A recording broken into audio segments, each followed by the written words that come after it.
ताटका की उत्पत्ति, विवाह और शाप आदि का वर्णन सुनाकर विश्वामित्र का राम को ताटका वध के लिए प्रेरित करना। विश्वामित्र कहते हैं, रघुनंदन, पूर्व काल की बात है, सुकेतु नाम से प्रसिद्ध एक महान यक्ष थे। वे बड़े पराक्रमी और सदाचारी थे, परंतु उन्हें कोई संतान नहीं थी, इसलिए उन्होंने बड़ी भारी तपस्या की। श्री राम, यक्षराज सुकेतु की उस तपस्या से ब्रह्मा जी को बड़ी प्रसन्नता हुई। उन्होंने सुकेतु को एक कन्या रत्न प्रदान किया, जिसका नाम ताटका था। ब्रह्मा जी ने ही उस कन्या को 1000 हाथियों के समान बल दे दिया, परंतु उन महायशस्वी पितामह ने उस यक्ष को पुत्र नहीं ही दिया। धीरे धीरे वह यक्ष बालिका बढ़ने लगी और बढ़कर रूप यौवन से सुशोभित होने लगी। उस अवस्था में सुकेतु ने अपनी उस यशस्विनी कन्या को जंभ पुत्र सुंद के हाथ में उसकी पत्नी के रूप में दे दिया। कुछ काल के बाद उस यक्षी ताटका ने मारीच नाम से प्रसिद्ध एक दुर्जय पुत्र को जन्म दिया, जो अगस्त्य मुनि के शाप से राक्षस हो गया। श्री राम, अगस्त्य ने ही शाप देकर ताटका पति सुंद को भी मार डाला। उसके मारे जाने पर ताटका पुत्र सहित जाकर मुनिवर अगस्त्य को भी मौत के घाट उतार देने की इच्छा करने लगी। वह कुपित हो मुनि को खा जाने के लिए गर्जना करती हुई दौड़ी। उसे आती देख भगवान अगस्त्य मुनि ने मारीच से कहा, तू देव योनि रूप का परित्याग करके राक्षस भाव को प्राप्त हो जा।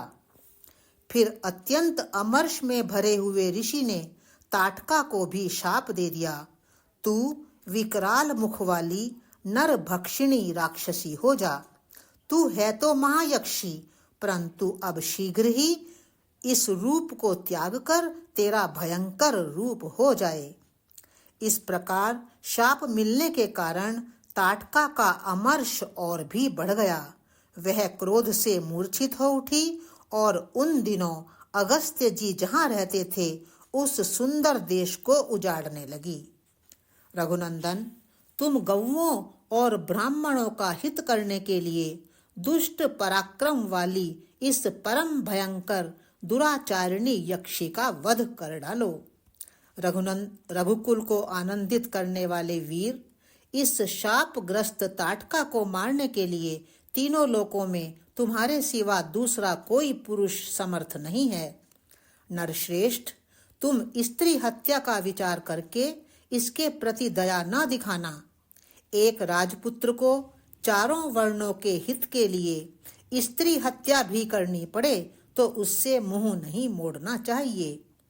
प्रजापालक नरेश को प्रजाजनों की रक्षा के लिए क्रूरतापूर्ण या क्रूरता रहित, पातक युक्त अथवा सदोष कर्म भी करना पड़े तो कर लेना चाहिए। यह बात उसे सदा ही ध्यान में रखनी चाहिए। जिनके ऊपर राज्य के पालन का भार है, उनका तो यह सनातन धर्म है। ककुत्स्कुल नंदन, ताटका महापापिनी है, उसमें धर्म का लेश मात्र भी नहीं है, अतः उसे मार डालो। नरेश्वर, सुना जाता है कि पूर्व काल में विरोचन की पुत्री मंथरा सारी पृथ्वी का नाश कर डालना चाहती थी। उसके इस विचार को जानकर इंद्र ने उसका वध कर डाला। श्री राम, प्राचीन काल में शुक्राचार्य की माता तथा भृगु की पतिव्रता पत्नी त्रिभुवन को इंद्र से शून्य कर देना चाहती थी। यह जानकर भगवान विष्णु ने उनको मार डाला। इन्होंने तथा अन्य बहुत से महामनस्वी पुरुष प्रवर राजकुमारों ने पापचारिणी स्त्रियों का वध किया है। हे नरेश्वर, अतः तुम भी मेरी आज्ञा से दया अथवा घृणा को त्याग कर इस राक्षसी को मार डालो।